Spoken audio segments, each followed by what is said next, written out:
Welcome to the Gavel. I'm Terry Kumi. Here's what the federal legislature was up to this past week. Let's begin with the confirmation of the appointments of the service chiefs by the Senate and House of Representatives. Now, the Senate on Wednesday admitted the service chiefs as well as the Minister of Defense.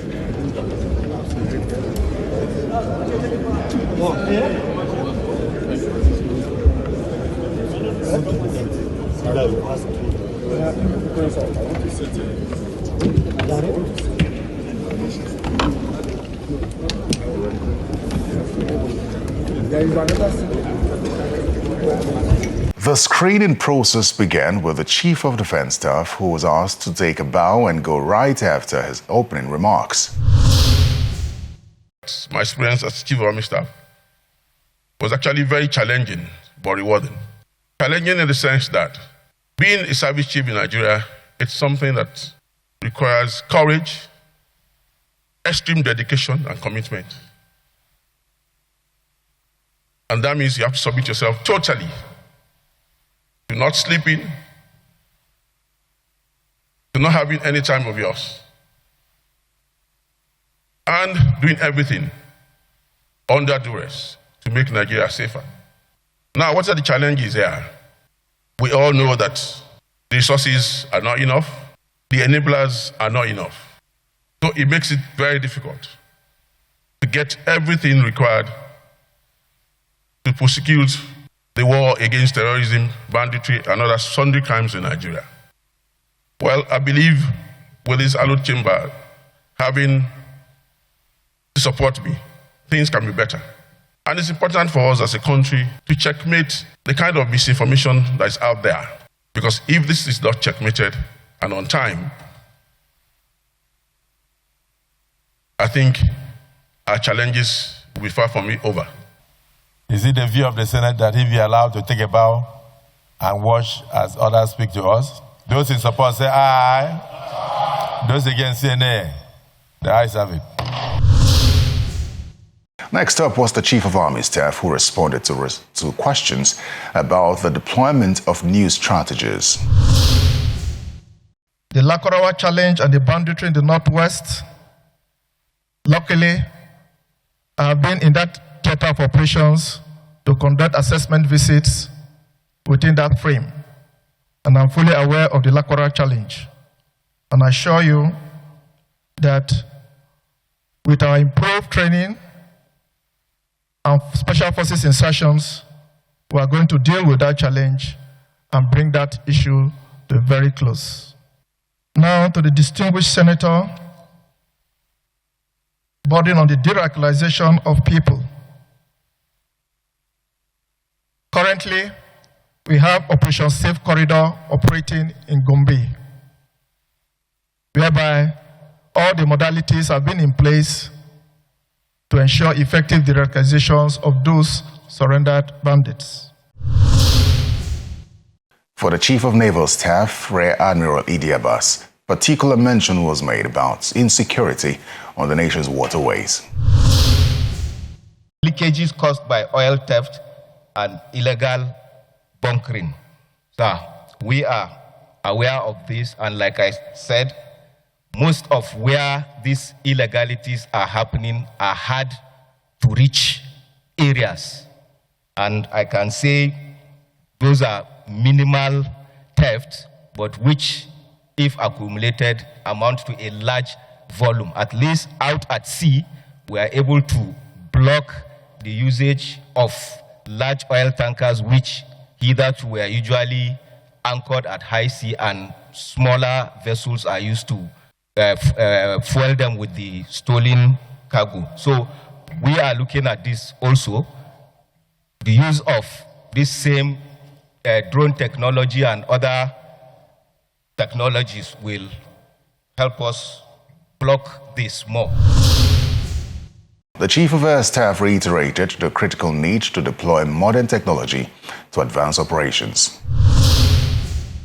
Some of these weapons we fire are one missile. Some of the cheapest are as cheap as $100,000. And you fire these things every day. So it is not a business for the chicken-minded when it comes to finance. So please, I solicit your cooperation to use the money intelligently and squeeze the last dollar of the value of what you give us. It doesn't cut across the Air Force alone. It also is the same thing with the Navy and the same thing with the Army.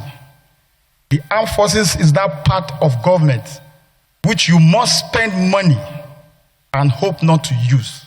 The Nigerian military has taken delivery of a total of 32 brand new aircrafts, with the latest being 6 Super Tucanos at the cost of $1.2 billion US. Air Vice Marshal, where are our Tucanos and where are they not running? The Super Tucanos are doing what they've been paid to do.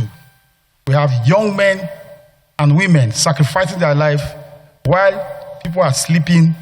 Most of the operation they do, we are giving you value, sir, for your money, because the equipment in those Super Tucanos are extremely expensive. They are located mostly in the northeast and mostly in the northwest. And every night, these same thousands of dollars of weapons are being fired. Just that the armed forces, especially the Air Force, we cannot come out and show everything we do.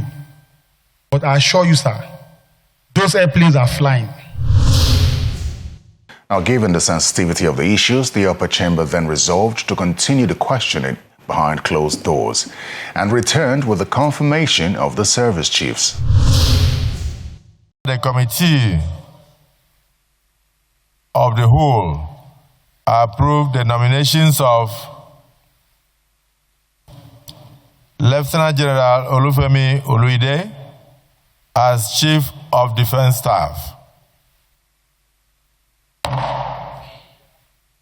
Major General W. Shuaibu as Chief of Army Staff, Rear Admiral I. Abbas as Chief of Naval Staff, Air Vice Marshal S.K. Aneke as Chief of Air Staff.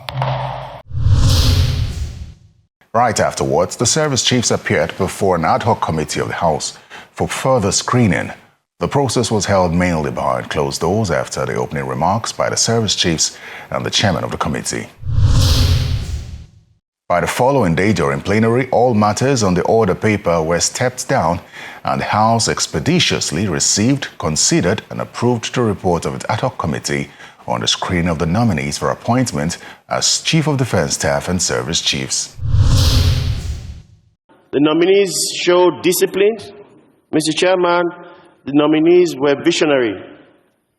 Mr. Chairman, I am so proud that Mr. President nominated this set of people to be at the forefront in protecting the lives and properties of Nigerians. Mr. Chairman, accordingly, it was a unanimous resolve. My good self, the Chairman Army, the Chairman Navy, the Chairman Air Force. It was a unanimous resolve to recommend that Lieutenant General Olufemi Olatubosun Oluyede be confirmed as the Chief of Defense Staff of the Armed Forces of the Federal Republic of Nigeria. It was a unanimous resolve that Major General Y.D. Shuaibu be confirmed as the Chief of Army Staff of the Armed Forces of the Federal Republic of Nigeria. It was a unanimous resolve that Rear Admiral E.D. Abbas be confirmed as the Chief of Naval Staff of the Federal Republic of Nigeria.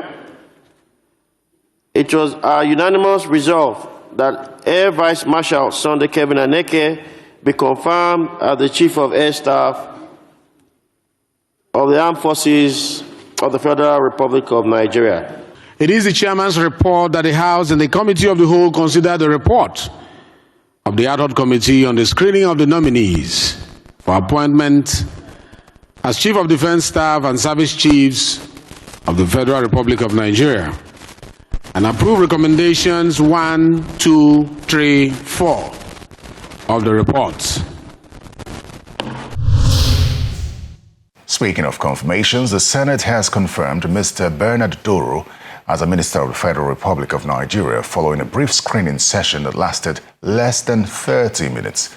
Mr. Duru, who becomes the third ministerial nominee from Plateau State, used the opportunity to outline his vision for fostering an inclusive humanitarian ecosystem in the country. He hopes to create a humanitarian ecosystem that is inclusive, guided by impartiality and independence. I will be looking to do in order to bring some innovation into the ministry will be to create a humanitarian ecosystem that is efficient, that is transparent, and that is centered on the person that is being cared for. And this is with a view to bringing dignity to the individual, to ensuring that the needs of this individual is met. And I think one of the main things around that is to be able to target the intended individuals that are affected, which is always a challenge. And I believe that technology can help us to be able to achieve that. Dr. Bernard Mohamed Duru for appointment as the Minister of the Federal Republic of Nigeria. Those in favor say aye. Those against say nay. The ayes have it. The appointment of Dr. Bernard Duru is hereby approved. Now, the Senate and House of Representatives have approved the President's request to implement new external borrowing in the 2025 Appropriations Act, refinance maturing Eurobonds, and issue a debut sovereign sukuk in the international capital markets. The approval includes the implementation of the new external borrowing of 1.843 trillion naira at the budget exchange rate of $1 to 1,500 naira to part finance the budget's deficit of 9.276 trillion naira in the 2025 Appropriations Act. Also to refinance the $1.118 billion Eurobonds maturing on the 21st of November 2025. Furthermore, approval was given to access aggregate external capital of $1.229 billion and $1.118 billion in international capital markets, and issue a standalone markets debut sovereign sukuk of up to $500 million in the ICM with or without credit enhancement guarantee. Now, for the final plenary session of the week, the House received the national chairman of the All Progressives Congress and the governor of Enugu State, who recently defected from the People's Democratic Party to the ruling All Progressives Congress. Their presence in the chamber was to witness the defection of 6 members of the House to the APC, 1 from Plateau State and 5 from Enugu State.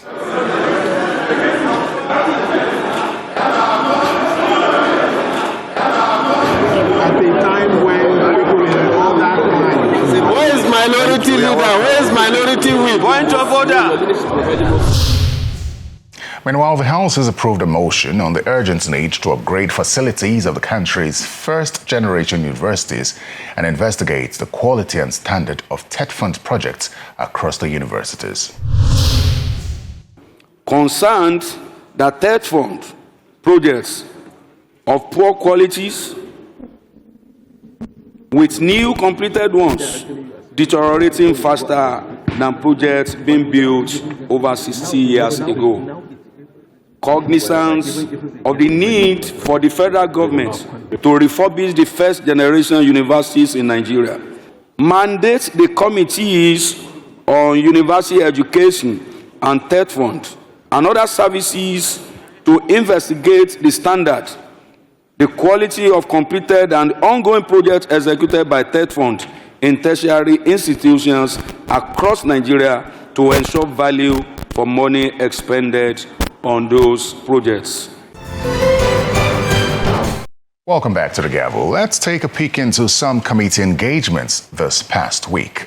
The House of Representatives Committee on Basic Education convened a meeting with representatives of the Joint Admissions and Matriculations Board, JAMB, to look into the examinations body's 2023-2024 budget performance, its internally generated revenue implementation, evidence of remittances to the Consolidated Revenue Fund, and bank statements from 2023 to date. So I couldn't have done otherwise.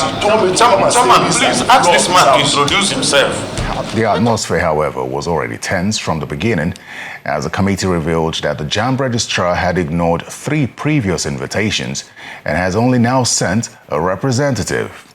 The representative of the JAMB registrar requested for a private meeting, but the committee refused. They are sensitive informations and that we don't require the presence of pressmen. Kindly give us benefit of that they should excuse us, please.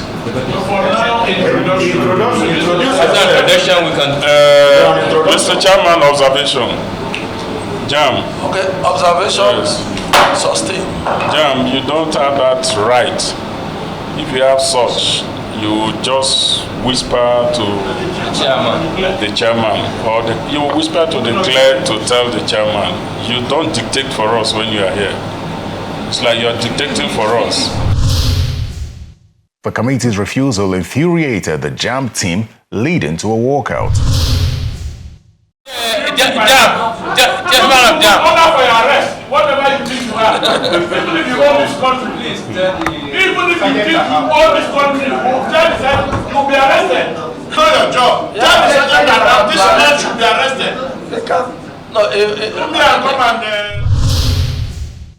Now, members of the committee painted a clear picture of what just happened and expressed disappointment.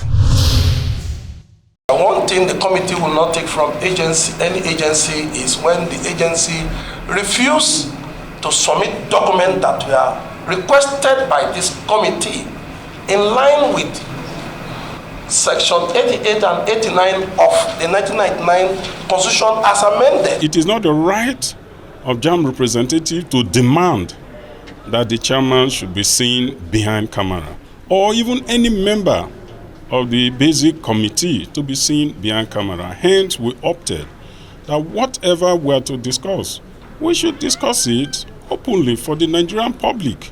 We have heard of instances where is it snake or something swallowed money, and I think it is the same agency. So probably a bigger swallow may have happened, and they have not prepared themselves for the autopsy. It's unheard of where an agency will come in. For us to oversight an agency, then the agency will tell us that, sorry, we would like to see you in private. We would like to see the chairman in private. It's very, very wrong. The committee has resolved to give an ultimatum of Tuesday next week for the JAMB registrar himself to appear with his management team and present all requested documents, or the committee would be compelled to issue a warrant. Meanwhile, an ad hoc committee of the House has commenced investigation into tax deductions and multiple bank charges. And let me say it to my brothers and sisters there at the agencies and banks. It is very bad for government to make laws, yet we don't obey them. I want to beg everybody, no matter how placed you are or your organization is being placed, we will not take it for granted. The people that are supposed to get what they are supposed to get should get it.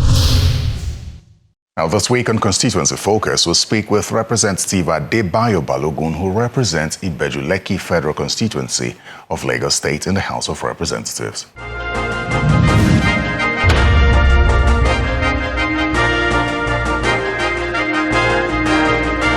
We've been able to build at least about four schools, 4 classrooms, blocks of classrooms, hospital, a federal medical center annex has been brought into the federal constituency at Labora Wode. When we talk about schools, we have the Solalade Junior Secondary School, we have the Balogun Sanusi Primary School, we have the Debojo Secondary School, and now we are still working on 1 or 2 that would be completed very soon. And in area of empowerment, because Ibeju-Lekki used to be an agrarian local government, until this dispensation when a lot of activities have been brought over, talking about the free trade zone, Lekki deep sea port, Dangote refinery, and all the rest. This has actually changed the occupation of the people. And then we need to now train people in line with the reality on ground. One, people have to ensure that people get into the mainstream of most of these projects, the Dangote refinery and the rest. That means we must start training our children to be engineers, chemical engineers, petroleum engineers, even people into diving because of the deep sea port and all the rest. So we started encouraging our youths to ensure that they not just go to the university, but take the right courses. And in the process, we're also assisting them in provision of JAMB forms, bursaries, and all the stuff, financial assistance for the students. And for the artisans, there must be people who must, because we have the largest real estate development too in Ibeju-Lekki because of all this industrialization. So we've been able to do a lot of training for them in this field, working with the NDE, Nigerian Directorate of Employment, because if you work with them, they're able to give them certification, trade tests, and some of these certifications that will be able to make them work in some of these factories at the end of the day. So we'll be able to train at least close to 200-300 during the past few years. And also giving empowerment in terms of materials, deep freezers, fridges, mini buses, outboard engines, and for tailors and fashion designers too, we're giving them sewing machines and all the accessories. And for people in the beauty sector too, hairdressers and barbing, we've also been able to give them their necessary kits. We did about 1,000 people about 2 years ago to ensure that, yes, most of our people are ready for the development coming in. Presently, we are working on the farmers because now food has been a major problem, feeding ourselves. Like I said, Ibeju-Lekki has the largest land mass, 646 square kilometers in Lagos. So we told our people, even if you have sold land to people who are doing real estate, most of them have not started developing yet. You can still work with them and farm on the land. Ensure that you're only farming shrubs and vegetables. Don't go into long-term, perennial agriculture like planting of palm trees and all the rest. Just plants, cassava, vegetable. Those are things you can easily harvest when they come. And we just distributed about 500 bags of fertilizer recently. For the fish farmers too, we are going to give them this fish tank so that we want to start with 10 groups. We establish 10 groups. We give you the fish tanks with all the feedings and all the fish. At least we'll monitor them. If you can prove yourself to be to have interest in this, we can start taking some individuals later, but we want to start with 10 groups. So that will be 10 major tanks. I think it's about 4,000 liters a tank. That's what they use for this fish. That will take about 3,000 fish each. So we're looking about, that means you have 3,000 into 10. That's about 30,000 fishes.